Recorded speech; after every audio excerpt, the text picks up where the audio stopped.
வணக்கம் நண்பர்களே. இன்னைக்கு மாசி மக நல்வாழ்த்துக்கள் அனைவருக்கும். மாசி மாதத்தில வரக்கூடிய பௌர்ணமியில கூடி வரக்கூடிய மகம் நட்சத்திர நாள் தான் மாசி மகம் அப்படின்னு தமிழர்களால மிக முக்கியமா கொண்டாடப்படக்கூடிய ஒரு சிறப்பான நாள். அன்றைய தினத்தில கடலாடும் விழா, அதாவது எல்லா இறை திருமேனிகளையும் ஆராட்டு விழான்னு சொல்லுவாங்க. மலையாள தேசத்தில ஆராட்டு விழான்னு சொல்லுவாங்க. பிறவி பெருங்கடல்ல வீழ்ந்து துன்பக்கடல்ல இருந்து ஆன்மாவானது இறைவனுடைய அருட்கடலாக இன்ப வெள்ளத்தில அமிர்ந்து திளைக்கச் செய்யும் நன்னாள் தான் இந்த மாசி மக கடலாடு. இது நீத்தார் கடமை செய்றதுக்கும் மிக நன்னாள்.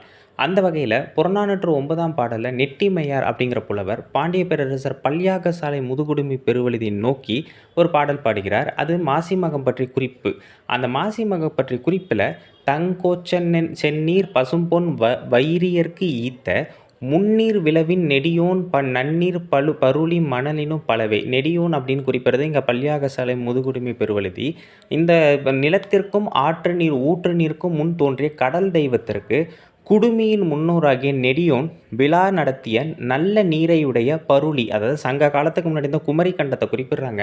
பருளி என்னும் ஆற்று மணலினும் பல ஆண்டு காலம் எங்கள் அரசன் குடுமி நீடூழி வாழியவே என்று பாண்டியன் பல்யாகச்சாலை முதுகுடுமி பெருவழுதிய நெட்டிமையார் பாராட்டுறார். அப்போ என்ன சொல்ல வராங்க அப்படின்னா, நெடியோன் அந்த காலத்தில் கடல் தெய்வத்திற்காக எடுக்கப்பட்ட விழாவாக இது 7 நாட்கள் கொண்டாடப்பட்டிருக்கு. அதாவது கடலாடும் விழா, இல்லைன்னா முன்னீர் விழவு, இல்லைன்னா நீருணி விழவு, இப்படி பல பெயர்கள் இருந்திருக்கு. மிக முக்கியமாக கொண்டாடப்பட்ட தமிழர்களால் கொண்டாடப்பட்ட விழா இது. மதுரை காஞ்சியில் ஆசிரியர் மாங்குடி மருதனார் 7ஆம் நாள் இறுதியில், 7 நாள் கொண்டாடப்படுறதில்ல, 7ஆம் நாள் இறுதியில் தான் நீராடல் விழா நடந்தது. அதுதான் பின்னால் மாசி மகம்னு சொல்லப்படுது. அதேமாரி நம்ம நெடியோன் இந்த பாடல் பாடுற புறநானூற்று பாடல் பார்த்தோம். திருஞான சம்பந்தரும் தன்னுடைய மயிலாப்பூர் பதிகத்தில் ஒவ்வொரு இதையும் பூம்பாவைக்கு சொல்லிட்டு வருவார். அப்படி கபாலீஸ்வரரோட மாசி மக கடலாடு விழாவையும் சொல்கிறார். ஆனால் அவர் என்ன சொல்கிறார் அப்படின்னா, இந்த மயிலாப்பூர் இப்போ நம்ம பார்க்குற இந்த மயிலாப்பூர் கோவிலுக்கு பார்த்தீங்களா, அது இப்போ வந்து கடல்லேருந்து கொஞ்சம் தள்ளி இருக்குது. இப்போ புதுசாக கட்டப்பட்டது 300 வருஷத்துக்கு முன்னாடி. ஆனால் அது கடலை ஒட்டி தான் ஒரு காலத்தில் இருந்ததுங்கிறது அவருடைய கூற்றாக இருக்குது. சரி, கோக்கரு நந்தரக்கன் என்னும் ஆய்குல மன்னன் வந்து பார்த்திங்கன்னா 9ஆம் நூற்றாண்டில் வழங்கின செப்பேட்டில் திருமாலுக்கு 7 நாள், இது வந்து மாசி மகம் வந்து சில கோவில்களில் திருமாலுக்கு கொண்டாடப்பட்டிருக்கு. 7 நாள் திருவிழா எடுக்கப்பட்டது பற்றியும், பங்குனி விசாகம் வந்து ஆறாடுவது அப்படின்னு சொல்லப்பட்டிருக்கு. அதெல்லாம் ரொம்ப டீட்டெயில்டாக போனால் நிறைய சொல்கிற மாதிரி இருக்கும். மாசி மகம் பற்றிய கல்வெட்டுகள் நிறைய இருக்குது. அதை ஒவ்வொன்றா ஒரு வாரத்துக்கு பார்க்கலாம். முதல் கல்வெட்டா மாமன்னர் ராஜேந்திர சோழன் 4ஆம் ஆட்சி ஆண்டு, அதாவது கிபி 1016ஆம் ஆண்டில் நாகப்பட்டினம் கூற்றத்து ஊரார்னா ஊரவை, அவங்க இறைவனுக்கு, அதாவது காயரோகணமுடையார் கோவில் இறைவனுக்கு மாசி மக விழாவுடைய 6ஆம் நாள் செலவுகளுக்காக நிலமளித்த செய்தியை தான் இன்றைக்கி நம்ம பார்க்க போகிறோம். இந்த மாதிரி ஏறக்குறைய ஒரு 7-8 கல்வெட்டுகள் வந்து தமிழ்நாடு முழுக்க மாசி மகம் குறித்த கல்வெட்டுகள் இருக்குது. அதை நம்ம இந்த வாரத்துக்குள்ளே ஒவ்வொரு கல்வெட்டுகளாக நம்ம பார்ப்போம். சரி, கல்வெட்டை பார்ப்போம்.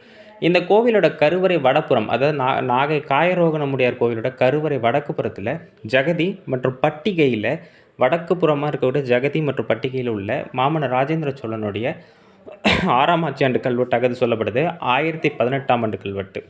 மாமன்னர் ராஜேந்திர சோழன் மெய்கீர்த்தி லிங்கை டிஸ்கிரிப்ஷனில் கொடுத்துருக்கேன், பாருங்கள், விளக்கமும் இருக்குது.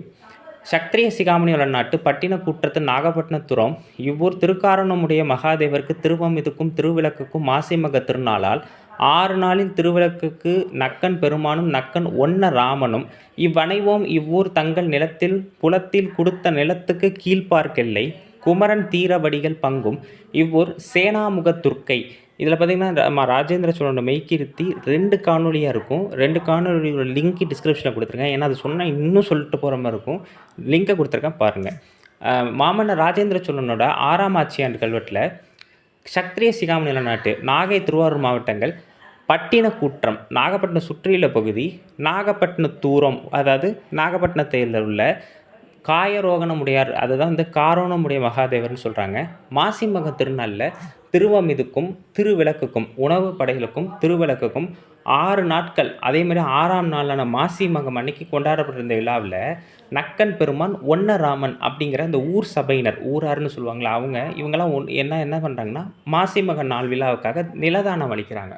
அப்படி நிலதானம் அளிக்கும் போது இவர்களுடைய நிலத்திற்கு, அதாவது இந்த நக்கன் பெருமான் ஒன்னராமன்கிறவங்களோட நிலத்துக்கு கிழக்கு எல்லையில், இவங்களுக்கு ஏற்கனவே ஒரு நிலம் இருந்திருக்கு போல், அந்த நிலத்துக்கு கிழக்கு எல்லையில் குமரன் தீரவடிகள் அப்படிங்கிறவருக்கு ஒரு சின்ன பங்கு நிலம் இருக்குது. அதேமாரி சேனாமுக துர்க்கை அப்படின்னு ஒருத்தர் இருக்குது. அதை அடுத்து பார்ப்போம். மகள் அந்திரி சேந்தமான செம்பியன் மாதவி தலைக்கோழி பங்குக்கு மேற்கும் தென்பார்க்கெல்லை ஊர் வியாபாரி கலியன் மாவேனான ராஜராஜ தோன்றி சிலேட்டி கரைபுலத்துக்கும் வேகடவன் ஆதித்தன் கரைபுலத்துக்கு வடக்கும் மேல்பார்க்கெல்லை இவ்வூர் மடிகை ஆரியச்சாலை துர்க்கையார் தேவதான அகல்புறத்து கிழக்கும் வடபார்க்கெல்லை இவ்வூர் வியாபாரி பெருமானக்கன் நிலத்துக்கும் தாயன் காரியம் பட்டாரிகள் மறைக்காடனும் நிலத்தும் மடிகை துர்க்கையார் தேவதானமான அகல்புறத்துக்கு தெற்கும் இவ்விசைந்த பெருநான்கெல்லையிலும் அகப்பட்ட நிலம் 2 வரையும் அப்படின்னு குறிப்பிடுறாங்க. சேனாமுக அப்படிங்கும் போது அது சேனாதிபதிங்கிற மாதிரி குறிப்பிடுது. அவருடைய மகள் துர்க்கை அப்படிங்கிறவரோட மகள் அந்திரி சேந்தமான செம்பியன் மாதேவி அவங்க பேர். இவங்க தலைக்கோழின்னு ஒரு பதவியில் இருந்திருக்காங்க. அதாவது இந்த கோவில் ஆடல் கலையிலே மிக மூத்த ஆடல் கலை பெண்ணாக இருந்திருப்பாங்க. அதாவது தலைக்கோழின்னு குறிப்பிடுவாங்க. அவங்களுக்கு ஒரு பங்கு நிலம் இருந்திருக்கு. அந்த நிலத்துக்கு மேற்கு பக்கத்துலேயும் தெற்கு எல்லையில் இருந்த இந்த ஊர், அதாவது நாகப்பட்டினத்திலே ஏதோ ஒரு சிற்றூருக்கு வியாபாரி கலியன் மாவனனா ராஜராஜ தோன்றி சிலேட்டி கரைபுலத்துக்கும் வேகடவன் ஆதித்தன் கரைபுலத்துக்கு வடக்கும் கூறுறாங்க. கரைபுலம் அப்படிங்கிறதுனா கரையை ஒட்டி இருக்கக்கூடிய நிலம்.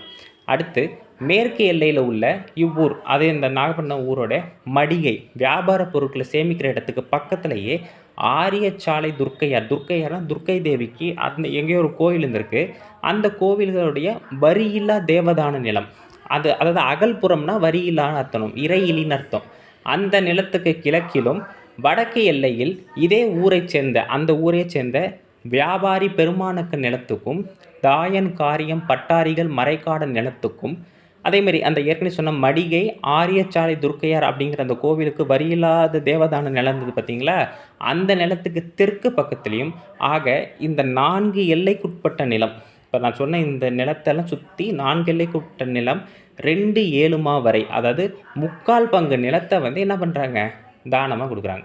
சந்திராதித்தவர் இறையிலியாக செய்து பதிபாத மூல பஞ்சாச்சாற்றிய பட்டுடை தேவகன்மிகளும் யாண்டு 6வது ஸ்ரீ காரியம் செய்கின்ற விற்குடையான் பட்டனும் சொல்ல கல்வெட்டினேன் இவ்வூர் தச்சன் நேரன் சடையன்னா வார்த்தைகள் 5 பேட்டு திகை பேரிலமே பொன் கூற்றத்து ஊருடையான் சேந்தன் ஸ்ரீ கண்டாசாரியன் அப்படின்னு குறிப்பிட்டிருக்காங்க.